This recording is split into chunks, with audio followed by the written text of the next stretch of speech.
Bienvenidas. Vamos a empezar con nuestra segunda sesión del taller de comunicación no violenta. Por favor, si tienen alguna duda que haya surgido de su semana, pueden escribirla por acá o levantar su mano. Vamos a hacer un repaso muy rapidito y bueno, en el Classroom, que es en donde estamos trabajando, les dejé la tareita que les compartí la vez anterior. Por ahí no hubo muchas, bueno, nada más hubo una respuesta. Digo, no pasa nada, solamente para que sepan que ahí tenemos, de repente vamos a tener ciertos ejercicios o ciertos materiales, entonces para que estén atentos a su Classroom. Y si quieren participar en las tareas, pues es buena idea para compartir y para seguir socializando lo que estamos aprendiendo. Entonces, bueno, pues básicamente la vez pasada hablamos de los fundamentos de la comunicación no violenta, les conté quién era yo. Hablamos también sobre Marshall Rosenberg, sobre cuál era su perspectiva sobre la comunicación no violenta, esta idea de cómo fluye la comunicación de una forma natural cuando renuncio a la violencia. También hicimos la advertencia de que si bien podemos ser bastante empáticos, esto no nos automáticamente no nos convierte en responsables de entender a las demás personas y de pues eso, sí de cuidarles, pero no necesariamente de hacernos cargo de sus necesidades. Esto tiene mucho que ver con que hay una tendencia, digamos, a ser bastante autoexigentes, particularmente en términos de género, las mujeres tienen esta socialización de cuidados, de atención, de hacerse cargo, y bueno, esto nosotros queremos advertir que todo esto que estamos aprendiendo, no tenemos que ser cuidadosos con ello. Diría por ahí Jaime Gama, todo puede ser usado como un arma, ¿no? Y la comunicación no violenta no es la excepción de cómo se puede convertir en una forma de exigencia. Hablamos de que no necesariamente llegar a acuerdos desde la comunicación no violenta no significa ceder o tratar de ganar. No, en realidad tiene más que ver con llegar al punto medio. Perdón, no tiene que ver con llegar al punto medio, sino que tiene que ver con llegar al lugar en donde nuestras necesidades son satisfechas. Fíjense cómo metafóricamente esto es bastante interesante, porque llegar al punto medio puede significar así como de, bueno, yo avanzo un poquito y tú también, y vamos midiéndole metafóricamente. En cambio, reconocer nuestras necesidades puede estar mucho más ligado a la idea de ok, ¿cuáles son mis necesidades? ¿Cuáles serán las tuyas? ¿Habrá forma de satisfacer ambas? Algo que suele pasar, de hecho, cuando doy acompañamientos a parejas particularmente, es que las necesidades de las personas involucradas suelen ser muy similares. Lo que pasa es que se expresan de diferentes formas. Entonces, ambas personas quieren ser vistas o necesitan reconocimiento. Lo que pasa es que uno lo expresa diciendo, es que casi no me hablas cuando estamos juntos y estás en el teléfono.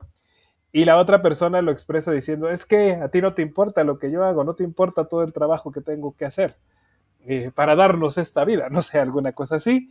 Y bueno, pues finalmente es más o menos la misma necesidad en expresiones distintas. Si pudiéramos acceder a esa necesidad, podríamos llegar a acuerdos. Y bueno, hoy vamos a empezar directamente con la comunicación no violenta, con la estructura.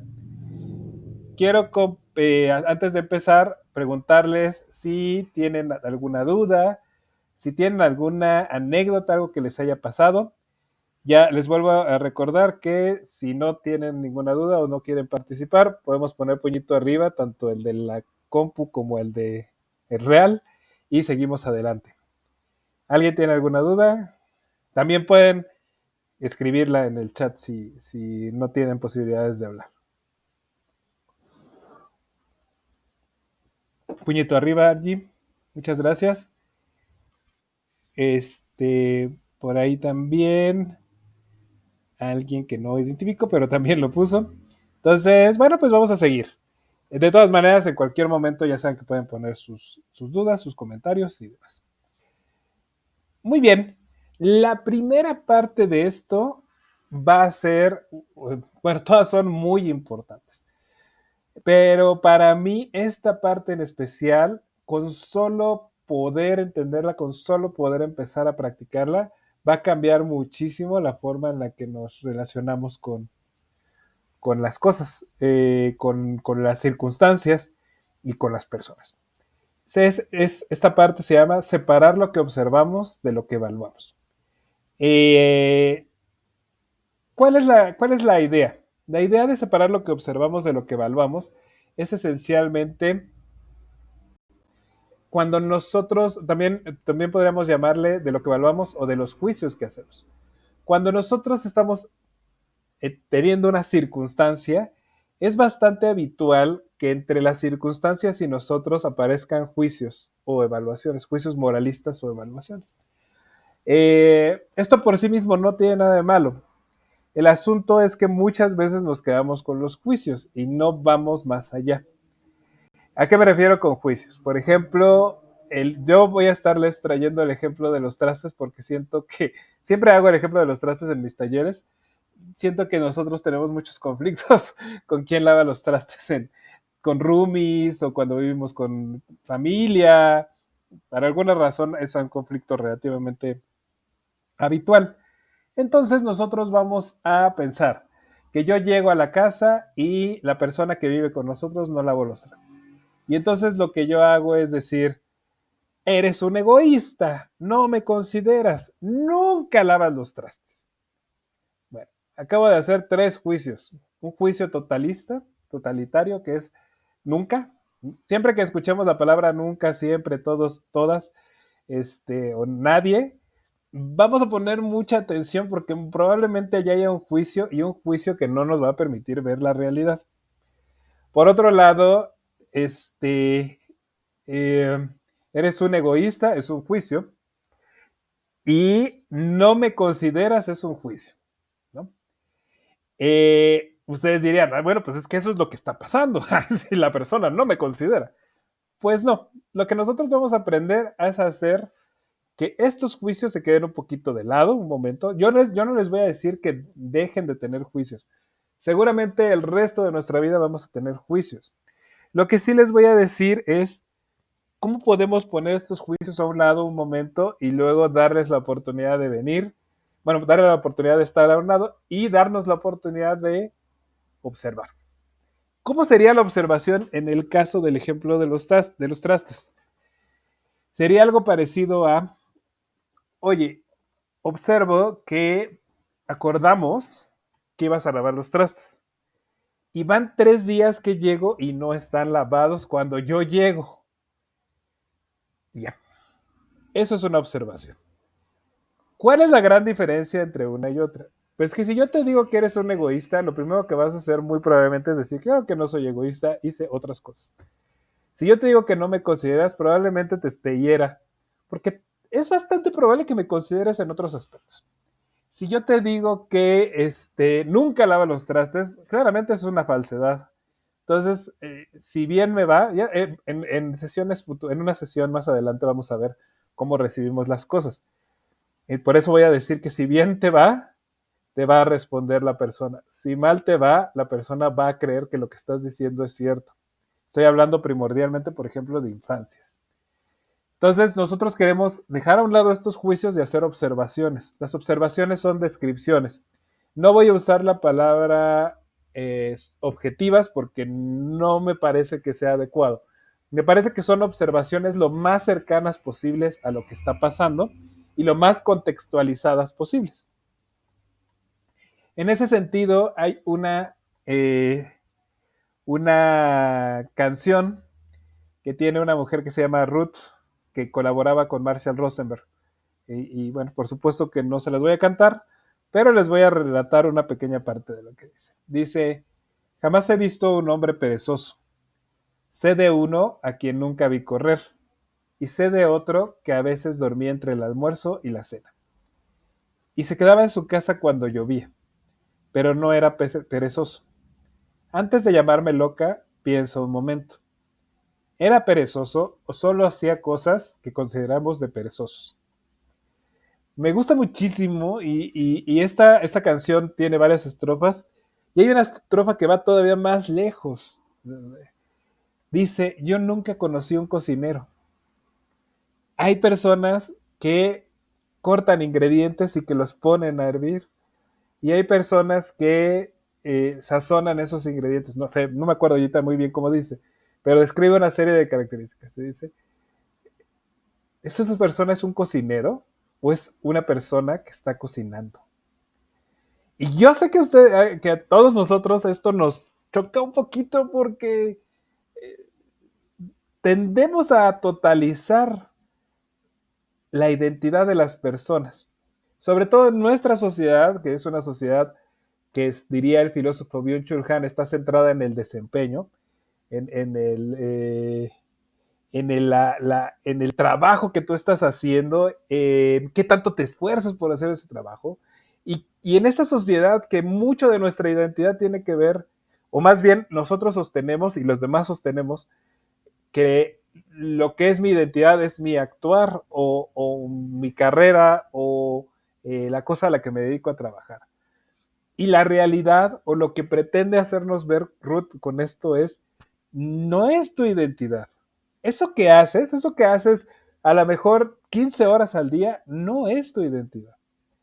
Y me gusta mucho porque pensando en la idea del cocinero, a mí me gusta mucho nombrar el ejemplo de, si yo creo que esta persona es un cocinero, y un día se levanta y hace unos huevitos estrellados y le salen feos, muy probablemente yo hago un juicio bastante terrible, ¿no? Como, no que eras cocinero, por Dios.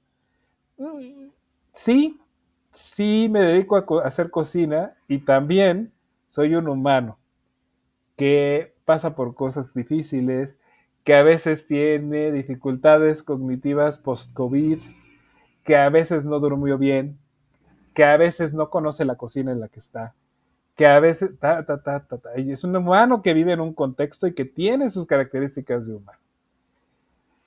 Esta parte que estábamos hablando aquí del perezoso me parece maravilloso porque que alguien sea perezoso o flojo o lo que sea es un juicio. Y es un juicio bastante totalitario, así como pienso mucho en los adolescentes, ¿no? Es que nunca atiendes tu cama. ¿De verdad? Así de verdad, nunca en la vida, así, nunca en mi vida he agarrado una sábana y la he jalado, porque si es, o sea, es más, vamos a suponer que sí. Vamos a suponer que desde niño, que tú tendías mi cama hasta adolescente, en el que en algún punto arbitrario de mi vida me empezaste a decir que tendría que tender mi cama por alguna razón que probablemente no me explicaste, nunca lo he hecho. ¿Eso significa que soy el no tiende camas? O sea, ¿eso significa que ya esta es mi identidad? ¿Cuál es la diferencia entre decirle a alguien nunca tiendes tu cama a decirle, oye, habíamos acordado que ibas a tender tu cama y las últimas 5 veces que he venido a revisar no la has tendido? Bueno, pues que entonces estamos generando un contexto. Esto es de lo que hablamos cuando hablamos de separar lo que observamos de lo que evaluamos. Es muy interesante también porque el solo hecho de hacer esta distinción en nuestro lenguaje permite que las otras personas nos escuchen con mayor claridad y permite que nosotros escuchemos mejor. Porque si nosotros nos desvivimos por nuestra casa y llegan y nos dicen, mamá, es que no me consideras, por ejemplo, por supuesto que vamos a repingar y vamos a decir, estás como idiota, ¿cómo crees? O sea, ¿no sabes todo lo que he hecho por ti? Pues sí, porque lo que está diciendo es un absurdo. Pero en realidad lo que quiere decir probablemente esa persona es, me encantaría que consideraras que para mí ir a este concierto es muy importante. Les voy a dar un ejemplo de esto, otro ejemplo de esto. Tiene que ver con cómo separamos esta observación de la evaluación. Pero vamos a ir primero un poquito más adelante y ahorita les doy el ejemplo. Nosotros nos vamos a preguntar en función de qué estoy evaluando o en función o de dónde vienen estos juicios. Porque los juicios que tenemos, que las evaluaciones que hacemos no vienen por sí mismas. Muchos de los juicios que hacemos vienen de nuestra historia, vienen de los sistemas dominantes. A mí me gusta mucho decir en los acompañamientos cuando las personas se hacen autojuicios, que por cierto quiero decirles que yo creo que esa es una de las grandes problemáticas de salud mental de nuestro tiempo, la imposibilidad de salir de la autoexigencia profunda y de los autojuicios. Y entonces a mí me gusta mucho decirles, cuando tú te dices a ti misma o a ti mismo o a ti misma que no sirves para nada o que nunca haces las cosas bien, o que deberías de hacer más, ¿a quién se parece esa voz? Eso, o sea, ¿es tu voz? ¿Es una voz neutra? ¿O te recordará a alguien? Y bueno, creo que nunca me ha pasado que alguien diga que es neutra. Me ha pasado que digan que es su propia voz, pero yo creo que el 80% de las personas me dicen, es mi mamá, o es mi papá, o es mi tía, o es mi abuelita, ¿no? Alguien. Esa voz tiene apellido. Y entonces cuando yo me estoy peleando conmigo mismo porque digo, ay, es que puta, estoy súper agotado, me acaba de dar COVID, me siento muy cansado, pero no, me tengo que trabajar, porque pues, no, si no, pues soy un flojo. Entonces yo me pregunto, ¿de quién será esa voz? Y bueno, esa voz, la voz que dice, oye, quiero descansar, soy yo.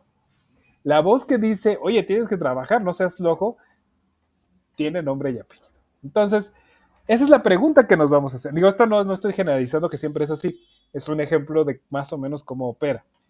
Eh, Siempre vale la pena mucho hacernos esta pregunta. Esta evaluación, este juicio que yo estoy haciendo sobre esta circunstancia que estoy observando, viene de nuestra historia, viene de alguna persona en particular, viene de la narrativa dominante que me han contado, viene de lo que la sociedad espera de mí, viene de sistemas de poder que me atraviesan y que reproduzco. Por ejemplo, si yo juzgo que la forma en la que una persona ajena a mi círculo vive su sexualidad, ese juicio viene de mí. O sea, yo lo traigo. Ese juicio viene de alguien de mi familia. Ese juicio vendrá de algún sistema de poder que yo reconozco. Esa es la pregunta que nos vamos a hacer. Dice Argy, ¿a qué te refieres cuando dices que la evaluación viene de sistemas de poder? ¿Podríamos darnos un ejemplo? Sí, justamente. Eh, Hagamos una distinta. Esto que voy a decir, por favor no corten el video y me pongan en redes sociales y me funen, porque voy a decir una barbaridad.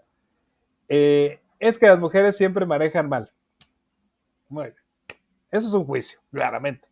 Y yo voy manejando y se mete alguien y me parejo y veo que es mujer y entonces surge una voz que no es la mía, que diría, es que las mujeres siempre manejan mal, ¿no? Ese es un juicio. Ese juicio no viene de la experiencia, o muy poco probablemente venga de la experiencia. Yo ahorita no manejo, no tengo auto, pero muchos años manejé. Y la realidad es que si tú haces más o menos la comparativa, seguramente tuviste más incidentes con hombres que con mujeres. La razón de esto no es que los hombres manejen peor, es que había en ese momento, por lo menos cuando yo manejaba, más hombres manejando. O sea, y sobre todo más hombres manejando más horas, porque había más hombres taxistas, más hombres microbuseros, más hombres que manejan camiones. Entonces, seguramente un alto porcentaje de los percances que tuviste fueron con hombres. Entonces, no viene de la experiencia. ¿De dónde vendrá ese juicio? Bueno, pues ese juicio viene de un sistema dominante que nosotros le llamamos patriarcado y que tiene sus manifestaciones en el machismo. Hay un sistema dominante que es el machismo que dice las mujeres son malas para hacer cosas que solo hacen los hombres. ¿Cómo? Así como, de hecho, es un sistema dominante tan cabrón, o sea, tan dominante, que incluso es respaldado a veces por supuestos cosas científicas, ¿no? No sé si alguna vez se hayan encontrado, yo sí, desafortunadamente, artículos que dicen, claro, las mujeres manejan menos bien porque su cerebro y su percepción del espacio es distinta. No, ni madres, o sea, hay cientos de estudios que hablan de que no hay diferencias sustanciales entre los cerebros de hombres y mujeres. Esto puede ser controversial, no nos metamos en eso. Pero esencialmente es un prejuicio, es un juicio que viene acompañado de sus muchas cosas que lo empujan, digamos, hacia nuestra vida. Es un juicio y viene de un sistema dominante que es el machismo. ¿Cómo podemos ver que es un juicio que viene de un sistema dominante que es el machismo? Porque se reproduce en contextos machistas constantemente. Lo reproducen los hombres cuando están hablando con otros hombres, lo reproducen los hombres cuando van en el coche y te gritan eso, lo reproducen series de televisión cuando reproducen ese chiste durante muchísimo, ahorita ya no pasa tanto, que yo haya visto, pero durante muchísimos años era el chiste favorito de los comediantes hombres, ¿no? Cómo manejaban mal las mujeres. Bueno, eso es un juicio que viene de un sistema dominante. Eh, Tienen otro juicio que venga de un sistema dominante, todo lo que tiene que ver con el clasismo y el racismo. La razón por qué son juicios que vienen de sistemas dominantes es porque los sistemas dominantes que tenemos son clasistas y racistas. O sea, todos nosotros, sin importar en dónde hayamos nacido, estamos reproduciendo ciertos sistemas de poder. En México hay un sistema de poder racista que tiene toda la historia de existir y que no se ha quitado. Tan no se ha quitado que hasta apenas hace menos de 10 años empezaron a reconocer, por ejemplo, en el censo, menos de 10 años, no tengo la fecha exacta, las comunidades afromexicanas, es decir, grupos de personas negras, que se nombran personas negras, y que viven en comunidades que mayoritariamente son de personas negras y que tienen una idiosincrasia que tiene que ver con parte de la cultura y que se quieren autodenominar negras. Y no existían, o sea, no existían en el imaginario. De hecho, algo que comentan las personas negras que hacen activismo sobre esto es, cuando voy en un camión hacia del sur al norte, o sea, de Chiapas a México, me detienen. ¿Dónde está tu pasaporte? ¿O de dónde vienes? A ver, canta el himno. Cabrón, soy más mexicano que el mole, cabrón. Soy de Guerrero, soy de Chiapas, soy de Oaxaca. Bueno, pues eso es un juicio institucionalizado, un juicio que viene de un sistema de poder, que en este caso le llamamos racismo. Así, a eso me refiero con juicios que vienen de sistemas de poder. Eh, no me voy a meter mucho en eso porque hay varias de estas cosas que pueden ser controversiales. Lo que sí les voy a decir, esto es filosófico, esto es como un paréntesis, digamos. Eh, Hay una frasecita que se usa mucho, que es la de no tiene sentido común, ¿no? Decía no sabría decir si es sociólogo, pero bueno, una persona estudiosa de los sistemas sociales que se llamaba Antonio Gramsci, italiano, que estuvo en la cárcel un buen tiempo durante el fascismo, y él decía que el sentido común era una forma muy elemental de ideología. ¿Qué quiere decir esto? Que cuando tú dices algo como es de sentido común, por ahí hay una idea medio rara de que las sociedades son más civilizadas mientras más gente regrese el carrito del súper a su lugar cuando lo usa. Es una cosa ahí muy rara y muy clasista. Les voy a decir por qué es clasista. Porque si yo crecí en un entorno en donde tú ibas a una tienda y le decías al señor a la tienda que además ya conocías, oiga señor, ¿tiene de estos que me gustan? Ah, claro, yo sé cuáles te gustan. Oye, ¿tiene quesito? Sí, ¿a ti te gusta el quesito tal? Sí, claro que sí. Oiga, fíjese que no traigo tanto dinero. No, con todo, no te preocupes, luego me lo pasas. Y que tú estabas ahí parado, le decías lo que querías y la otra persona iba, te lo traía, lo medía, te lo ponía en un paquetito y te lo metía en tu bolsa. Es una locura. Quiero que, quiero que se imaginen conmigo lo estúpidamente absurdo que es que tú vayas a un lugar y que te digan, tú ve a recoger tus cosas. ¿Cómo? ¿Quién atiende aquí? O sea, no. Pues ahí sigue los letreros que están allá arriba y ve a recoger tus cosas. Cabrón, vengo a pagar.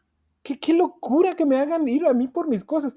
Todavía voy a la casa, a la caja, y me dice, ahí están las cajas automáticas para que tú empaques tus cosas. ¿Qué? Es una locura que me estén haciendo hacer todo este trabajo. Este trabajo lo hacía alguien más. En mi pueblo lo hacía el señor de la tienda. ¿Por qué me hacen hacer a mí todo este trabajo?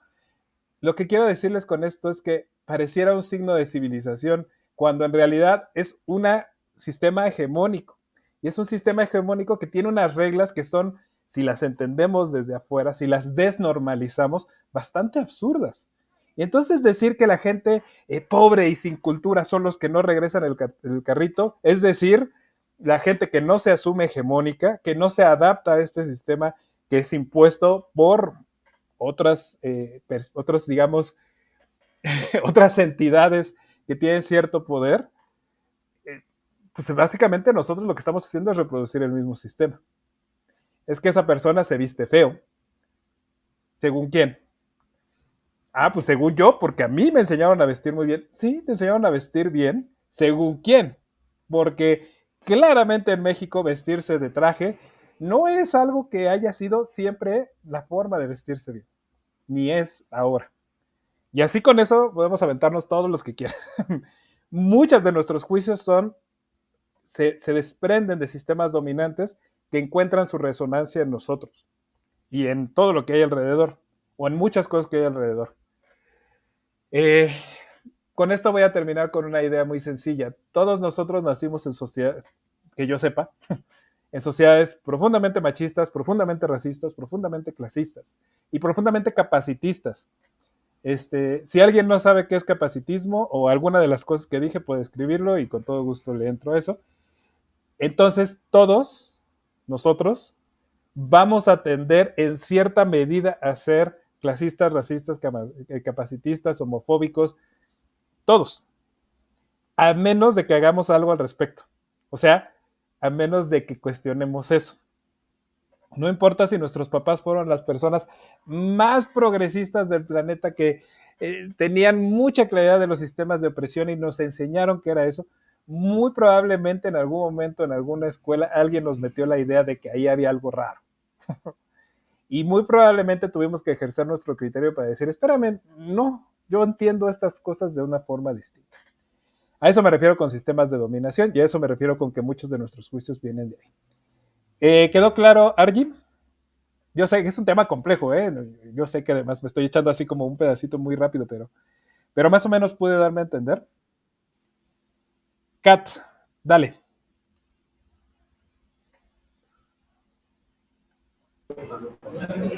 ¿Me escuchan ahí? Ok, tenemos la duda de desarrollar un poquito más qué es capacitismo. ¿Perdón?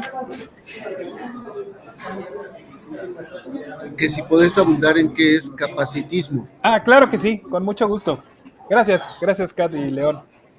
Capacitismo es una forma de discriminación sobre las personas que tienen discapacidad.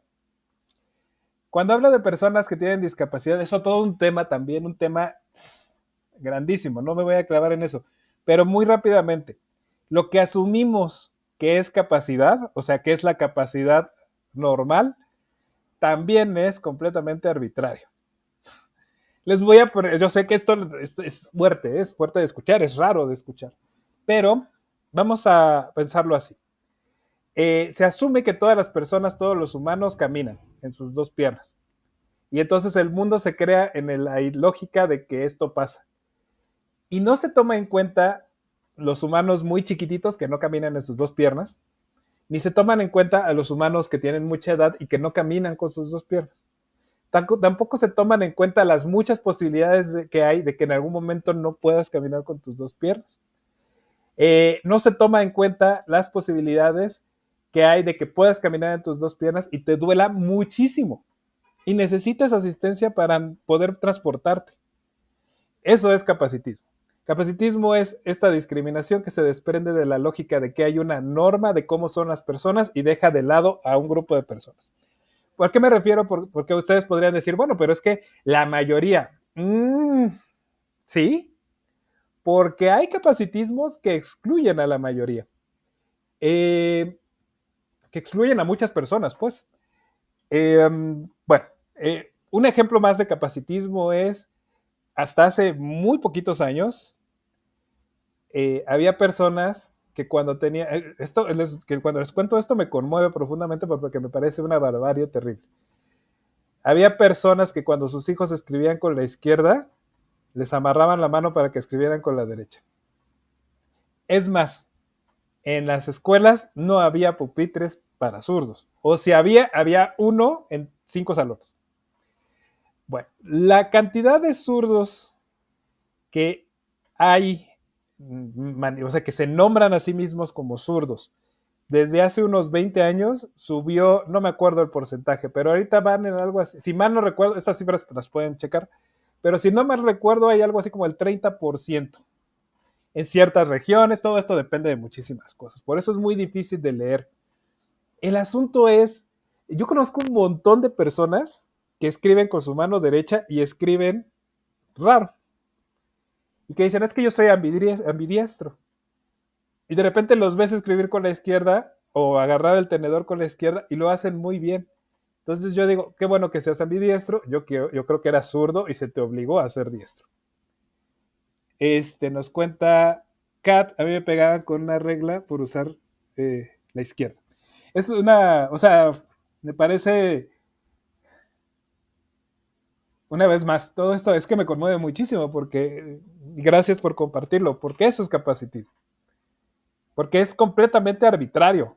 O sea, es como, tienes que escribir con la, pero escribo con la izquierda. Es que esto ni siquiera está discusión, ¿sabes? No es, ay, será, no será. No, ni madres, es muy claro que lo hago mejor con la izquierda. No, pues te chingas, porque el mundo está diseñado para lo que según nosotros es la mayoría. Yo no tengo idea de si en algún momento llegaremos a la conclusión de que el 50% de la población es zurda. ¿Por qué? Porque sigue habiendo muchísimas personas a las que se les mete la lógica de que tienen que usar la derecha a fuerza. O que el 50, o a lo mejor llegamos a la conclusión de que, bueno, eso es lo que quería decir. El capacitismo se puede ver muy claramente, como les decía, en las adecuaciones que hay en las ciudades para que haya ciertas, para que personas que tienen una potencialidad diferente puedan movilizarse o, por ejemplo, puedan atender ciertas cosas. Les voy a poner otro ejemplo. Yo acabo de dar un taller de organización para personas neurodivergentes. Si no saben qué son personas neurodivergentes, son las personas que tienen alguna forma de procesamiento del cerebro distinta a los demás. Todas las personas, todas las del mundo, somos... ay, perdón, es que leí lo que nos puso Kat, que decían que las monjas le decían que era siniestra. Es que había unas creencias ahí muy, muy terribles justamente sobre esto. Pero bueno, las personas neurodivergentes, todas las personas somos neurodiversas, en el sentido de que todos, absolutamente todos, las personas que están a su lado en este momento procesan la información de una forma que no necesariamente es la misma que ustedes, en términos simplemente de la conformación del cerebro. Tenemos cerebros más o menos parecidos, pero cada individuo tiene sus particularidades. A eso se le llama neurodiversidad. La neurodivergencia es cuando hay una serie de características o de rasgos que sobresalen sobre el resto de las personas y entonces desde la clínica a las neurodivergencias serían cosas como el autismo, el TDAH, el TDAH, el TLP, la dislexia y varios aspectos así. Desde la clínica, desde ahí parte. Hay un movimiento muy importante de personas que dicen, espérame un momento, yo soy autista y tú dices que yo no puedo mantener la mirada hacia otras personas, pero yo sí puedo y soy autista. ¿Cómo sé que soy autista, además de tener mi diagnóstico? Porque tengo estos rasgos que relacionamos con los autistas. Y lo mismo con el TDA y lo mismo. Entonces, eso es neurodivergencia. Bueno, pues capacitismo es que cuando una persona que tiene intereses especiales, como un autista o una persona con TDA, tiene una colección de ternurines, ¿no? De muñequitos, se le infantilice y se le, ay, es chiquillo, ¿no? Que ay, es como un niñito, como que no está muy bien. Eso es capacitismo. Les voy a dar un ejemplo terrible de capacitismo. Mi vecina, tengo una vecina a 2 casas de aquí. Esta vecina es sorda de nacimiento. Tiene ahí se me olvidó, un implante, no me acuerdo ahorita cómo se llaman esos implantes, pero tiene un implante que se conecta al cerebro y le permite escuchar. Hasta cierto punto, muy poquito. Pero ese implante se lo pusieron cuando ya era grande. Bueno, pues esta persona siempre en la colonia ha sido tratada como una persona con retraso mental, le llamaban en su tiempo. Exacto, el implante coclear. Y hace algunos años yo le decía a mi mamá, oye, ¿y qué es lo que tiene ella? Y me decían, nada, es sorda. Y yo, ¿cómo? Pues porque su hermano la trata tan mal, digo, no porque estuviera justificado, ¿no? Pero quiero decir que la trataba así como niña, como de, ay, quédate ahí, y no, cállate, y no sé qué. Eh, ¿Cómo? Pues no, de hecho, de todos sus hermanos, ella es la única que terminó la prepa. Era bastante lista, es bastante lista. ¿Y por qué la tratan así, no? Bueno, pues eso es capacitismo, una vez más.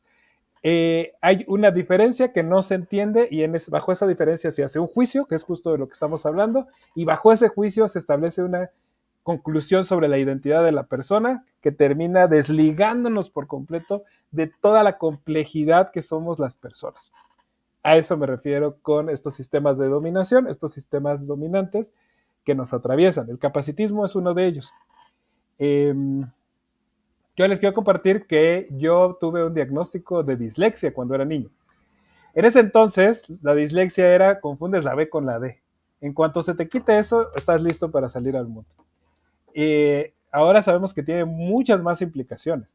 Pero no solo eso, sino que hay un movimiento muy grande de personas disléxicas que están diciendo no solo no es esto todo lo que nos caracteriza, sino que además hay una serie de procesos mentales que son muy favorecedores para las empresas. O sea, para lo que puede resultar importante para una empresa contratar, bueno, las personas disléxicas tienen una serie de rasgos que son valiosos. Aspectos como habilidades blandas, ¿no? Como comunicación verbal, en este caso, algunos disléxicos, todo esto es más complejo, pero o un pensamiento crítico, o un pensamiento global, o la capacidad de ligar algunas información con otra, cosas así. Bueno, pues imagínense lo que esto significa para una persona que escribe la B, que confunde la B con la D, o que escribe con faltas de ortografía. ¿Qué significa que una persona que tiene ciertas capacidades y que tiene ciertas formas de posibilidades de aportar al mundo esté constantemente en la academia peleando con que escribí un ensayo increíble y maravilloso, pero resulta que como tiene 3 faltas de ortografía o las que sean, 0? ¿Cómo? O sea, no es que yo no le eche ganas, no es que yo no quiera, es que mi cerebro funciona distinto. Bueno, pues eso también es capacitismo. Y así como eso les puedo contar todas las historias. Hay una terrible que a mí también, siempre que la cuento me causa me conmueve muchísimo. Y es la historia de un muchachito que iba conmigo en la secundaria. Digo muchachito, éramos muchachitos los dos, ¿no? Este chico era pues, así como chiquito y todo el tiempo lo molestaban. Y si tú lo volteabas a ver, estaba todo el tiempo así recargado en su banca, o tallándose los ojos, o bostezando. Entonces, pues claramente era el flojo del salón, pero ni siquiera era relajiento. Lo que pasa es que como era el flojo, lo sentaban hasta atrás con los niños que eran relajientos y esos le pegaban y lo molestaban. Sufría el pobre, híjole, no saben. Fíjense, hasta la fecha no me puedo acordar de su nombre, solo me acuerdo de su apodo, que no lo voy a decir. No me puedo acordar de su nombre, eh, tristemente. Pero la cosa que me conmueve muchísimo es que en algún momento llegó alguien, quién sabe quién era, ni me acuerdo qué pasó, por qué llegó, alguien que no era uno de los maestros que teníamos habitualmente, y entonces lo vio y le dijo, oye, ¿qué dice en el pizarrón? Tal. Oye, ¿te duele la cabeza? Sí. ¿Cómo te sientes? Cansado. Vámonos en este momento a la enfermería. Y lo llevaron a la enfermería.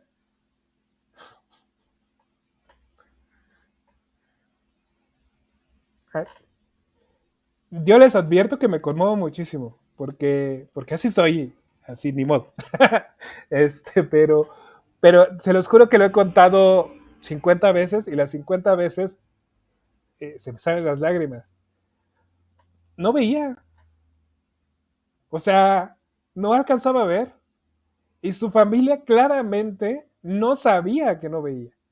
Y ninguno de los cabrones maestros que tuvo en su vida, desde que no veía, se le ocurrió decir, esta persona que está todo el tiempo tallándose los ojos, que está todo el tiempo así, que es muy malo para la escuela que está reprobando, tiene un problema. ¿Qué hacemos para solucionarlo? Nadie se le ocurrió. Bueno, le pusieron lentes. ¿Y qué creen? Ahora se sentaba hasta adelante, metía todas sus tareas, era una persona bastante brillante. Eso es capacitismo. Y ese es el grave problema de hacer juicios, de poner nuestros juicios y nuestras evaluaciones enfrente de las observaciones. ¿Qué hubiera pasado si en lugar de decir, este es flojo, este todo el tiempo está durmiendo, este es lo que sea, y hubieran dicho, cuando yo observo a este muchacho y observo que está sentado hasta atrás, veo que se entrecierra los ojos. ¿Eso de qué será un signo? Cuando estamos en clase, me doy cuenta de que se acuesta. ¿Eso de qué será un signo? Y es bastante lógico pensar, puta, está cansadísimo. ¿Qué pasará en su casa? ¿Estará bien? Y hay una serie de cosas que podemos indagar cuando creamos un contexto.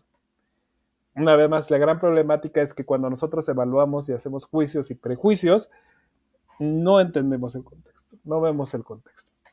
Esa es todo este proceso. A eso me refiero con, en función de que este es mi juicio, me lo metieron, se creó desde un sistema dominante, se creó desde mi familia, en mi historia. Vamos a hacer esta distinción en función de qué estoy evaluando. Y a partir de eso van a cambiar muchas cosas.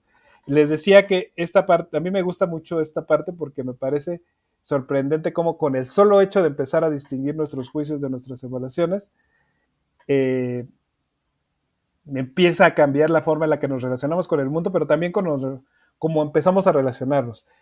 Si yo voy a una clase, les juro que si veo a un niño o a un chico o quien sea así, yo lo primero que le voy a preguntar es ¿cómo te sientes? ¿Estás bien? ¿Necesitas algo?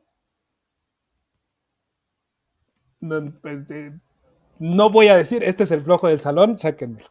Jamás en la vida. A eso me refiero. Uno de las graves problemáticas que tenemos a la hora de construir estos juicios es el pensamiento dicotómico. El pensamiento dicotómico es una especie, ¿cómo se llama? Ay, perdónenme, de repente se me olvidan las cosas no sé si es por eso, pero creo que tengo algo de post-COVID, entonces últimamente se me olvidan más las palabras. Una disonancia cognitiva. Es decir, el pensamiento dicotómico es una forma de entender las cosas que no nos permite entender la totalidad y se basa básicamente en la idea de un pensamiento polarizado. Solamente hay dos posibilidades, esto o esto. Solamente existe lo bueno y lo malo. ¿Estás conmigo o estás contra mí? Eso es pensamiento dicotómico. No nos permite contemplar las muchas posibilidades que hay de las cosas, sino que solamente se disminuye hasta dos alternativas, completamente opuestas entre sí, claramente. Todo o nada, ese tipo de cosas. Este es un gran ejemplo de cosas que vienen de un sistema dominante. Si ustedes quieren ver una sociedad profundamente dicotómica, vean a la sociedad norteamericana. La sociedad norteamericana, que por supuesto que tiene una gran influencia en nosotros porque son la hegemonía en términos de industria cultural, al menos eso eran hasta hace poquitos años, ahorita Corea anda por ahí y otros lados. Pero son bipartidistas, tienen dos partidos, durante mucho tiempo estaba la lógica de Coca o Pepsi, McDonald's o Burger King, y muchos aspectos están muy ligados a esta lógica dicotómica. Una vez más, es el capitalismo contra el comunismo y así. Hay muchos aspectos en donde esta ideología o esta perspectiva del mundo se ven ahí. Entonces, nosotros tendemos a reproducir los sistemas dominantes, tendemos a reproducir el sistema dicotómico. Y entonces tendemos a construir estas lógicas. Esto es profundamente problemático porque aquí dice pensar en blanco y negro. Y bueno, no se puede imaginar de entrada que pues dentro del blanco y negro existe una gama de grises, ¿no? Y entonces cuando nosotros estamos en el pensamiento dicotómico no vemos los grises. Pero a mí me gusta mucho decir, es que no solo están los grises, están las tonalidades, está la saturación, o sea, hay una cantidad, me atrevería a decir casi que infinita, de posibilidades en ese intermedio, porque además hay un montón de colores que no vemos, ¿no? Porque salen de nuestro rango de visión, es decir, de frecuencias de luz que no vemos. Entonces, todo lo que hay en medio del blanco y negro es muchísimo. Y el pensamiento dicotómico no nos permite observar eso. Muchos de nuestros juicios van a ser dicotómicos. Vamos a decir cosas como lo que les decía, nunca lavas los trastes, siempre eres no sé qué. Y bueno, esto por supuesto que no nos permite acceder a lo que realmente está pasando. Nos dificulta muchísimo poder hacer observaciones.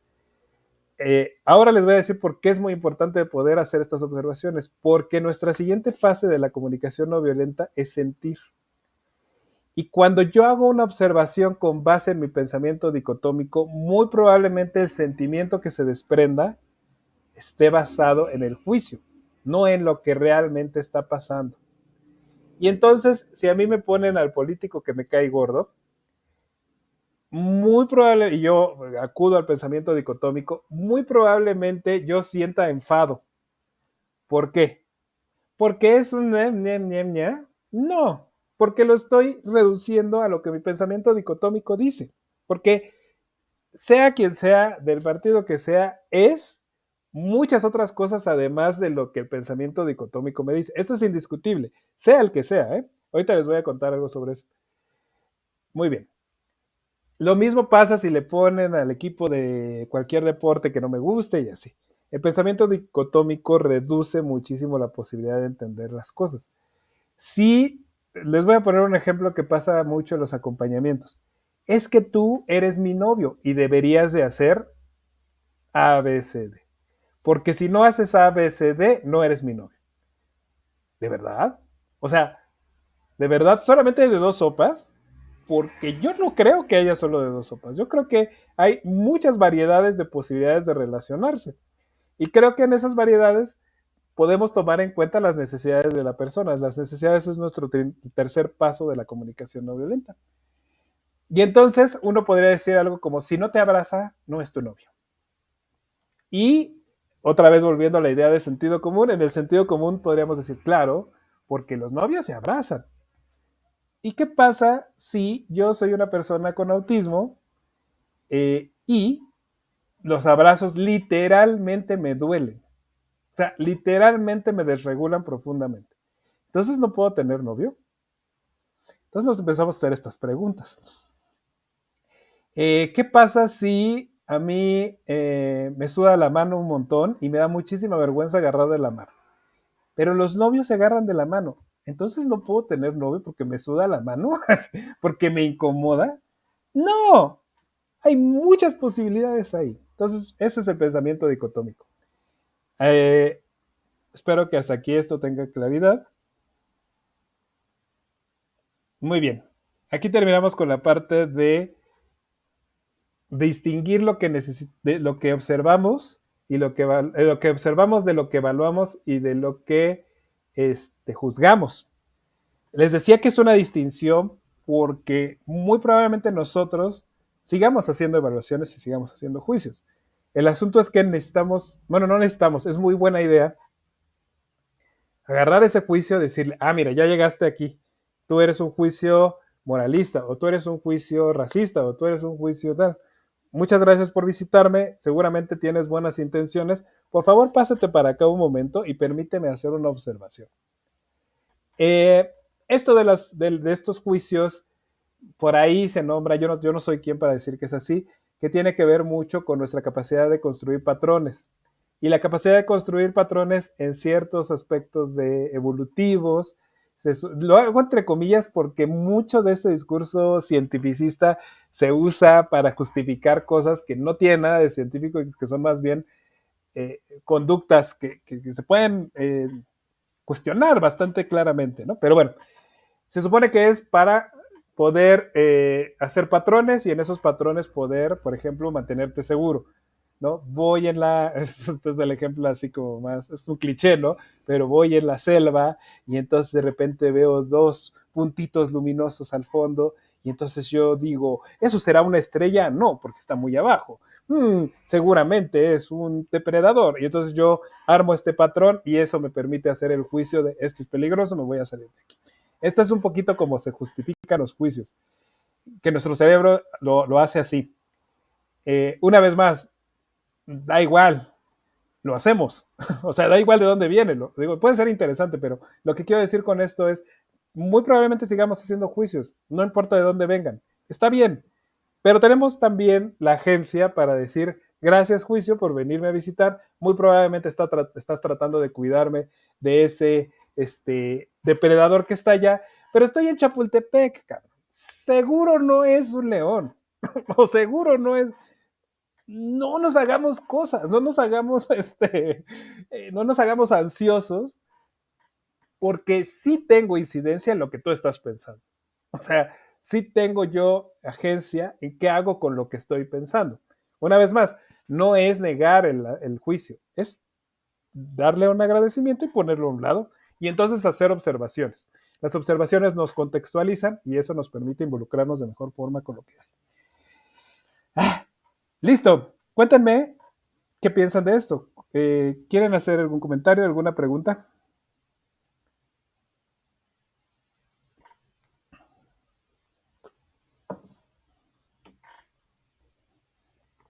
¿Cuál es el objetivo de la tarea? Una vez que detecto mis sentimientos y necesidades, ¿qué sigue? Muy bien, Irma. Nosotros vamos a llegar a eso en nuestro taller. La próxima semana ya vamos a terminar toda esta parte, pero bueno, les adelanto que la idea es que cuando yo hago mi observación, reconozco lo que siento y reconozco mi necesidad, entonces puedo hacer una petición o estrategia. ¿Qué quiere decir petición o estrategia? Que si yo lo que necesito es afecto, yo puedo hacer una petición de que me den afecto. O puedo ir a buscar afecto. Y así con cualquier necesidad. Vamos a ver las listas de necesidades que ya están ahí en el Classroom y que también se las mandé cuando se inscribieron. Pero vamos a ver que muchas necesidades están ligadas bueno, de entrada quiero decirles que las necesidades, aunque se llamen necesidades, no son carencias. Las necesidades son cosas que hablan de lo que está vivo en nosotros, de nuestra humanidad. Todos necesitamos afecto, todos necesitamos reconocimiento, todos necesitamos cuidados, todos necesitamos expresión sexual, todos necesitamos las necesidades. Marshall Rosenberg partía de la lógica de que las necesidades eran universales. Yo no les puedo decir que la lista, por ejemplo, que yo tengo es la de las necesidades universales y que es la buena. No, seguramente no. Lo que sí les puedo decir es que cuando nosotros entendemos en términos de necesidades, se empiezan a revelar cosas que sí, efectivamente compartimos un montón de nosotros. La necesidad de afecto. Vamos a ver cuando lleguemos ahí que distinguir la necesidad nos va a permitir hablar de ello, pero también nos va a permitir buscarla nosotros. Les voy a poner un ejemplo muy sencillo. Cuando yo reconozco mi necesidad, bueno, voy a retomar me voy a adelantar un poquito nada más para poder responder esta pregunta. Cuando yo llego y hago una observación como por ejemplo, acordamos que ibas a lavar los trastes y van 3 días que no los lavas. ¿Eso qué me hace sentir? Y entonces vamos a indagar sobre el sentimiento. Antes de continuar, quiero hacerles ver que cada vez que hice una observación dije acordamos, porque si no lo acordamos, ¿por qué estoy esperando que lo hagas? ¿Porque deberías? Yo sé que a muchos de nosotros nos enseñaron que las cosas deben o no deben de ser, pensamiento dicotómico. Pero si no lo acordamos, es muy difícil que yo te diga, oye, no has lavado los trastes, no me dijiste, pero es algo que se tiene que hacer. Pues sí, pero no, ya saben, es un círculo ahí terrible que nunca va a terminar. Entonces, esto parte de la idea de que sí lo acordamos, de que sí un día yo te dije, oye, estaría muy bien que antes de que yo llegara de trabajar estuvieran lavados los trastes, ¿puedes hacerlo? Y que la otra persona dijo, sí, claro que sí, con mucho gusto. Entonces de ahí parte la idea de la observación. Oye, acordamos que ibas a lavar los trastes y van 3 días que no lo haces. Estos 3 días es para contextualizar. Con el solo hecho de que yo haga la observación así, empiezo a plantearme preguntas. ¿Qué habrá pasado hace 3 días? Esta persona está en circunstancias normales, está enferma, tiene tarea, ¿está bien? Pero bueno, más allá de eso, nosotros vamos entonces a indagar sobre nuestro sentimiento, ¿no? Cuando yo observo esto, me siento frustrada. Ok, sí, sí, probablemente siento frustración. ¿Por qué? ¿Cuál es mi necesidad? ¿Mi necesidad es que se laven los trastes? No. Que se laven los trastes atiende tu necesidad, pero esa no es la necesidad. Probablemente mi necesidad sea comunidad. Seguramente me siento frustrada porque yo quisiera que colaboráramos todos en esta casa y cuando yo llego cansada de trabajar y no se ha colaborado, me siento también saturada porque mi necesidad de paz no está siendo satisfecha. Entonces, ¿qué es lo que siento? Saturación y frustración. ¿Por qué? Porque mi necesidad de colaboración o de comunidad y de paz no está siendo atendida. Y entonces cuando yo tengo todo esto muy claro, puedo llegar y decirle, oye, cuando yo me encantaría que me ayudaras con esto porque eso contribuye a esto y esto. En lugar de decir, eres un flojonazo, nunca lavas los trastes, no me quieres, no me consideras, te vas de la casa. Esa es la versión violenta. La versión que yo hice antes es la versión no violenta. ¿Cuáles son las ventajas de esto? En primer lugar, que mejora muchísimo nuestras probabilidades de que la comunicación se reciba. En segundo lugar, mejora muchísimo las probabilidades de que la comunicación no se convierta en violencia. Y número 3, mejora muchísimo las posibilidades de que sea autocompasivo y reconozca mi necesidad y reconozca por qué esto es importante para mí. Espero que esto tenga sentido. Nos dice Kat, entiendo, pero creo que sí hay acuerdos que son básicos en un trabajo en equipo, que normalmente son dichos por las mujeres del equipo, y eso también es un trabajo extra. Y es muy cómodo esperar a que se den indicaciones sin tomar acción antes de que los acuerdos sean dichos. Entiendo de dónde viene esto. Hay una perspectiva o parte de una perspectiva política que habla de la carga del trabajo que tienen las mujeres y de la carga mental, por ejemplo. Y yo estoy completamente de acuerdo con eso. Esto, comunicación no violenta, está hablando de cómo podemos mejorar nuestras posibilidades de comunicación. No estamos hablando de lo que debería de ser o lo que no debería de ser. Entonces, si bien yo coincido con este punto de vista, y creo que sería bastante valioso que todos nos involucráramos en las tareas de todos de forma activa, sin necesidad de que haya alguien que lo nombre, creo que es muy fácil que eso se convierta en un deberíaísmo. Y entonces es muy fácil que entonces diga, ay, pues es que tú no me das besos, deberías de darme besos porque eres mi novio. Eso es lo que nos dice el sentido común. Y entonces, chinga, pues, ¿pero cuándo me dijiste que querías besos? ¿Sí me doy a entender? Esto no quiere decir que justifiquemos, viene al inicio. No quiere decir que yo entienda por qué haces lo que haces, justifique que hagas lo que haces. Esto quiere decir que mejora muchísimo mis probabilidades cuando nombro mis sentimientos y necesidades. Mis probabilidades de comunicártelo y mis probabilidades de ofrecérmelo a mí. Cuando nombras esta idea de acuerdos básicos, creo yo que ahí viene esta noción de sentido común. Y yo no digo que no es, que sea inadecuado o no adecuado, o que esté bien o que esté mal. Lo que digo es que asume muchas cosas que deberían de pasar y que no necesariamente todo mundo sabe que deberían de pasar. Vuelvo a pensar en términos de capacitismo, en términos de neurodivergencia. Pues es que lo más lógico es que tú llegues y saludes. Ese es sentido común, es decencia mínima y en un equipo de trabajo tienes que llegar a saludar. Ok. Si yo soy una persona autista que tiene profunda ansiedad social, entonces no puedo trabajar nunca en ningún lugar. O podemos encontrar adecuaciones, podemos encontrar lugares de encuentro entre mis necesidades y tus necesidades.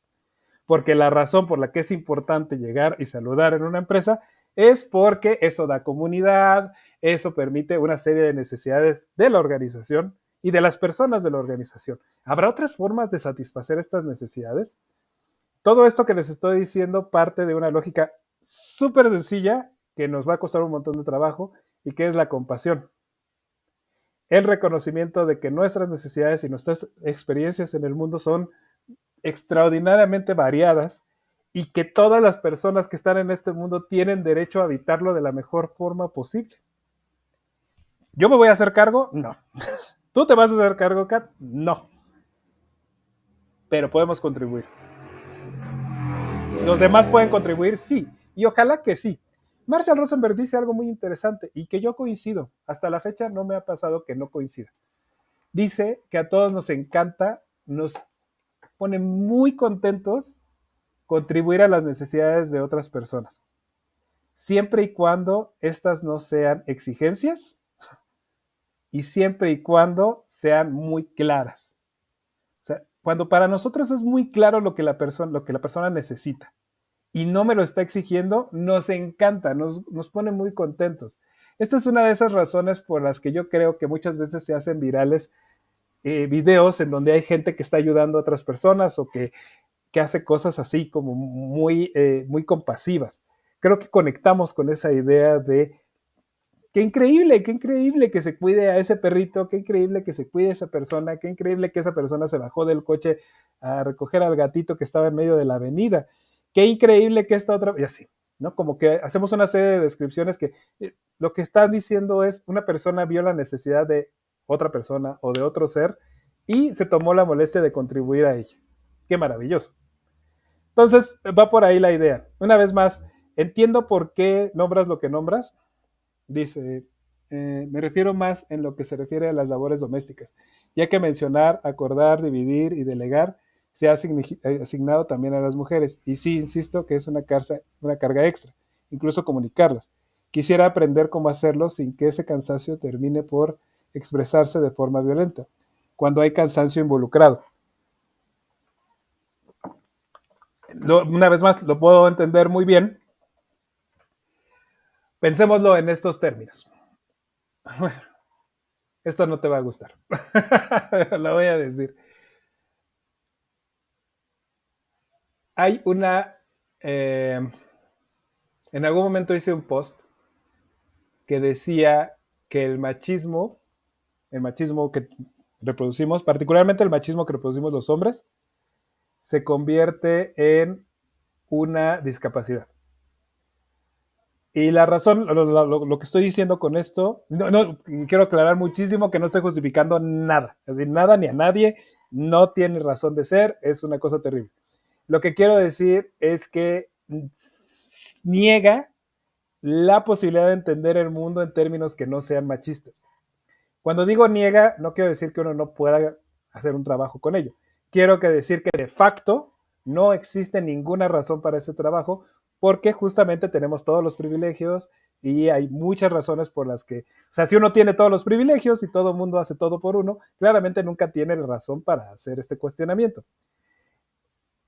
¿En qué momento vamos a hacer ese cuestionamiento? Cuando tengamos razones para hacerlo. ¿Y cuándo vamos a tener razones para hacerlo? Pues cuando haya algo que nos moleste sobre lo que está pasando, ¿no? Y en ese sentido, la comunicación no violenta va por ese lugar. Un ejemplo muy práctico que no tiene que ver con esto de las labores domésticas, que ahorita lo voy a retomar, es no hables del cuerpo de otras personas. Ay, pero ¿por qué? Si es una broma, es un chiste, la chingada. Ok. La razón es porque cuando hablas del cuerpo de otras personas lastimas. Ay, pero no es cierto, pero así es mi humor, pero es humor negro. Es que cuando tú haces esto, estás normalizando. Ay, ni es cierto, ni nada, y de repente, mocos, te lo hacen a ti, o se lo hacen a tu hija, o se lo hacen a tu esposa. Tú no te vas a confrontar con ese dolor hasta que ese dolor no te atraviese. O hasta que haya un grupo lo suficientemente sustancioso de personas que digan, oye, esto está raro, esto no satisface mis necesidades o no satisface las necesidades de otras personas. Entonces, una vez más, nombrarlo, o sea, nombrarlo yo, nombrar cuáles son mis necesidades, tiene como efecto que las otras personas puedan verlas. Todo esto es complejísimo, no voy a decir que esto es fácil ni que tengo una respuesta absoluta. Simplemente, como les decía, comunicación no violenta es no sé si es la mejor, pero es una gran estrategia para que esto ocurra. Porque si no ocurre, si yo te digo, eres un machista de mierda, pues sí, Seguramente sí, pero da igual, porque sigo teniendo mis privilegios, ¿no? O sea, ni siquiera estoy pensando en términos de privilegios. En cambio, si yo digo, oye, cada vez que haces esto me lastima, ay, ay, ay, qué exagerada. Sí, a mí también. Oye, sí, no solo me lastima, me molesta muchísimo. Oye, ¿sabes qué? Además, cuando haces esto otro, estás haciendo, es lo mismo, pero en otro lugar. Y entonces yo empiezo a escuchar todos estos diálogos que hablan de las necesidades de otras personas. Es mucho más probable que yo pueda conectar con esas necesidades. En el mundo ideal, nadie tendría que tener necesidad de hablar de esto. En nuestro mundo, indiscutiblemente, sí es mejor estrategia hablarlo. Esto es, en términos generales, no tiene que ver con lo doméstico. En términos de lo doméstico, que me parece muy buen ejemplo porque vuelvo a la idea de los trastes. Si yo acordé contigo, sin importar si eres hombre o mujer, que ibas a lavar los trastes y no los has lavado, hay un contexto sobre eso. La mejor opción que puedo tener no es enojarme y sacarte de la casa. La mejor opción para que se laven los trastes es que te diga qué me hace sentir, qué es lo que observo, qué es lo que me hace sentir, qué es lo que necesito y qué estrategia podremos tener para que eso pase. Nada más. Si yo asumo que las personas que están en la casa deberían de lavar los trastes y entonces nunca comunico qué es lo que observo, qué es lo que siento, qué es lo que necesito y qué podemos hacer con eso, lo más probable es que nunca pase. Nada más. O sea, no es que me tenga que cargar yo ni que te tenga que cargar tú. Una vez más, esto está atravesado por todas estas dinámicas que nombras que coincido por completo. El asunto es, ¿cuál será nuestra mejor estrategia para hacerle frente a este hecho que es bastante visible? Les voy a poner otro ejemplo. ¿Qué es lo que pasa si yo, y este es un caso real, vivo con 3 roomies, las 3 son mujeres, y hay una que es obsesiva compulsiva, podríamos decir que es obsesiva compulsiva, no sabemos, pero tiene conductas que se relacionan bastante con el obsesivo compulsivo. Y entonces esta roomie dice, es que cuando se lava el baño, se tiene que lavar con un cepillito en medio de todas las cosas, eso es lo mínimo y tiene que pasar 5 veces a la semana.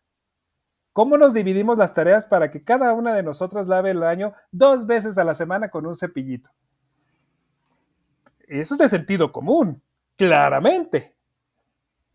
¿Cómo?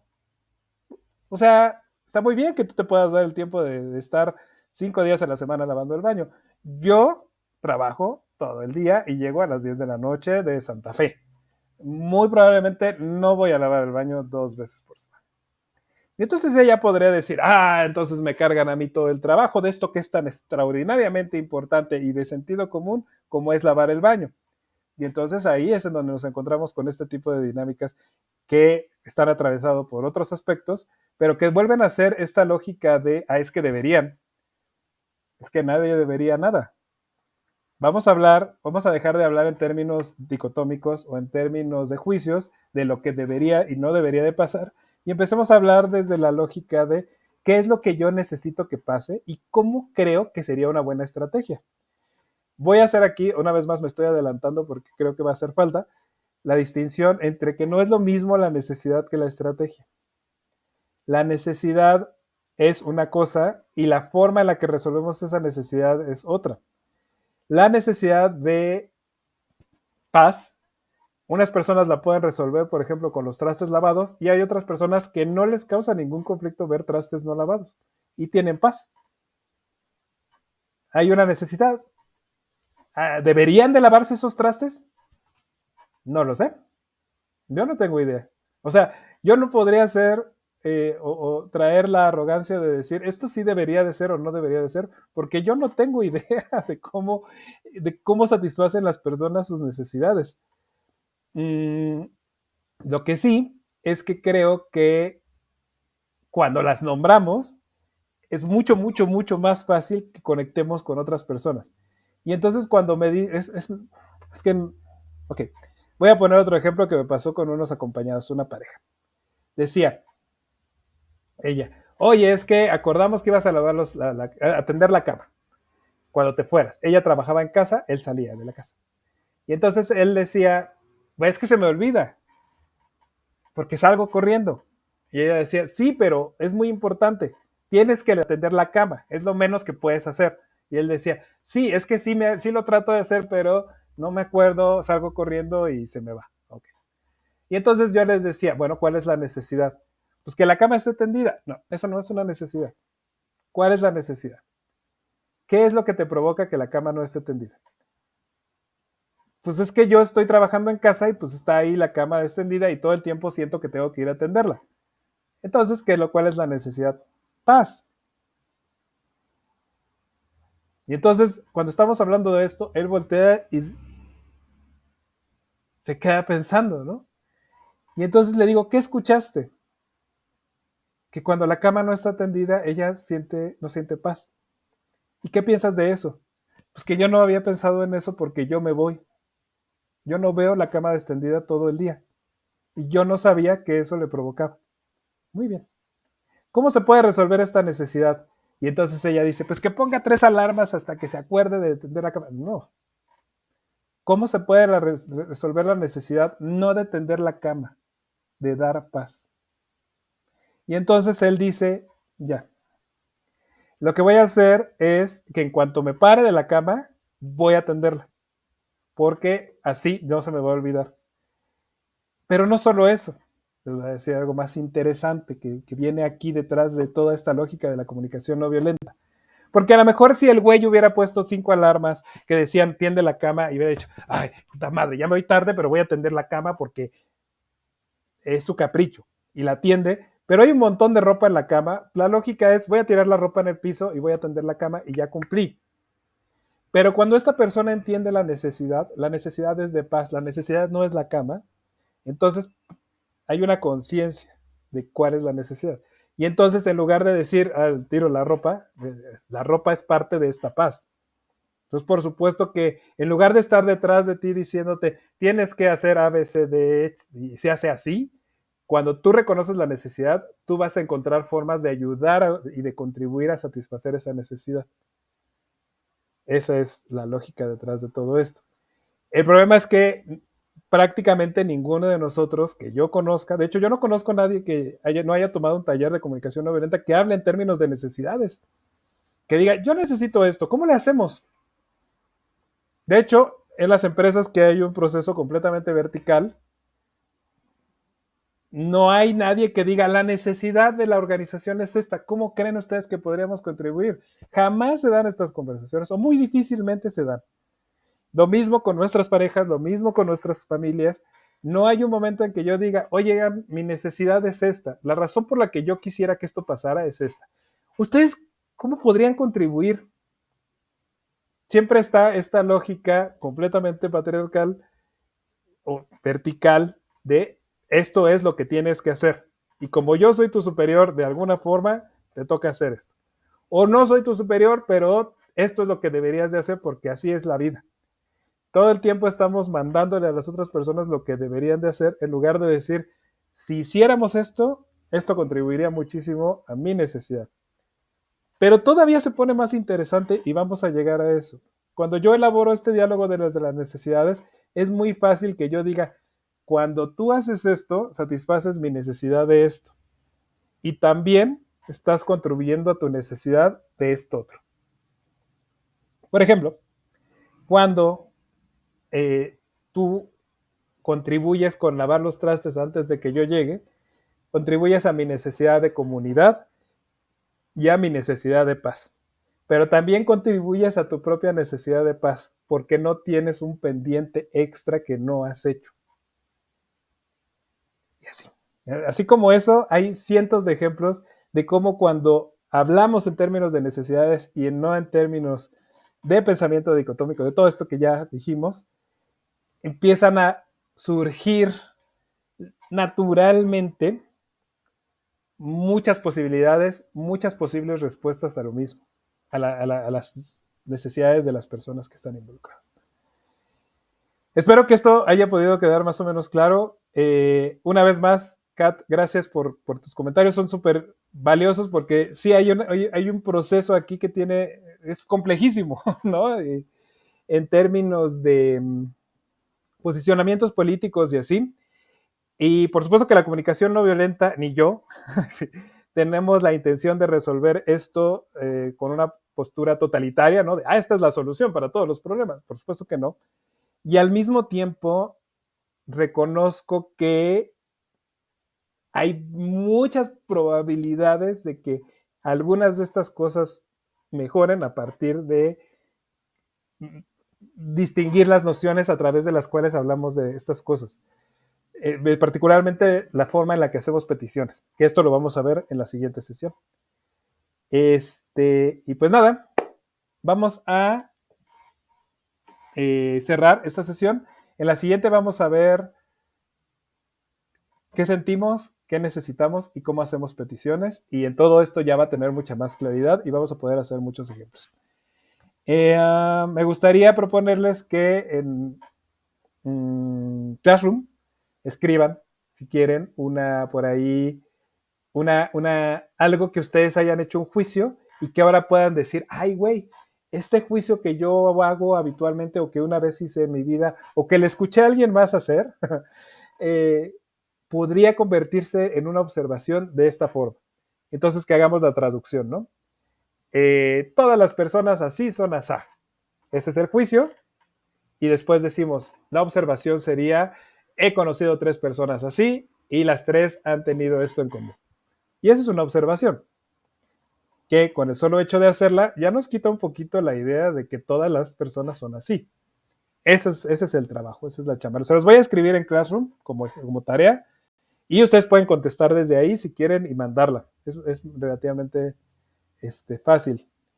Y bueno, por supuesto que pueden dejar ahí sus preguntas, comentarios y todo sobre esta sesión y la retomamos en la siguiente. Vamos a cerrar. Voy a dejar de compartir